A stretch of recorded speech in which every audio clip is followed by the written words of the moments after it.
Hey everybody, I just wanted to create a quick update video for our investors in Rise Apollo Heights on what we've done since the takeover, some of the challenges that we've seen and how we've adapted to that going forward.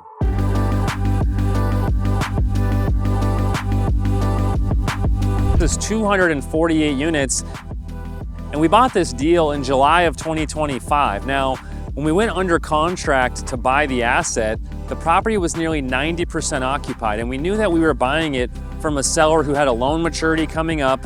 They needed to sell the deal to pay off their loan, and they were actually taking a pretty significant loss. So we bought this deal at a very good basis, a massive discount.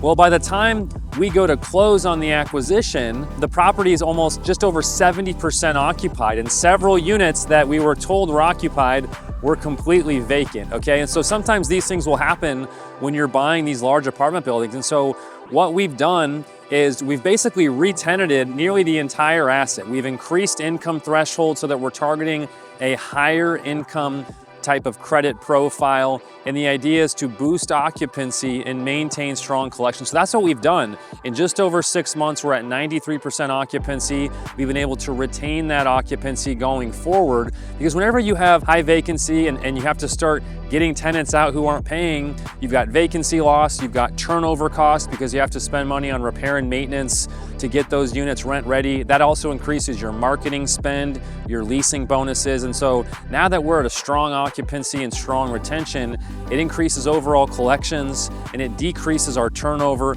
and marketing expenses. Now what you can see is we've already done brand new 3-tone exterior paint across the entire asset, which has really helped the curb appeal and that leasing activity.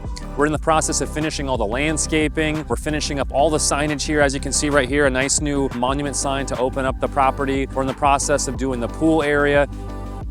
So we're off to a strong start here at Rise Apollo Heights after we were able to get through that transition on the front end. We've also implemented an operational value add plan. We've negotiated contracts with the major cable and internet providers here in the Dallas market to give them exclusivity so that all the tenants are using that major provider. They're getting additional services than they would have gotten otherwise, but we're now doing a revenue share with that major cable and internet provider. So we're actually boosting the recurring revenue and the net operating income at the asset level without having to spend any money on CapEx or renovations. In addition to that, we've added valet trash, which is a new amenity that the tenants really love, and that's an additional revenue share that allows us to boost the NOI without having to spend any money on CapEx. Those are big factors for us going forward. In addition to that, we underwrote this deal very conservatively from a property tax and insurance perspective. Our actual property taxes came in 26% less than what we underwrote, and our property insurance costs came in 39% less than what we underwrote initially. So those are really strong economic drivers for this property going forward.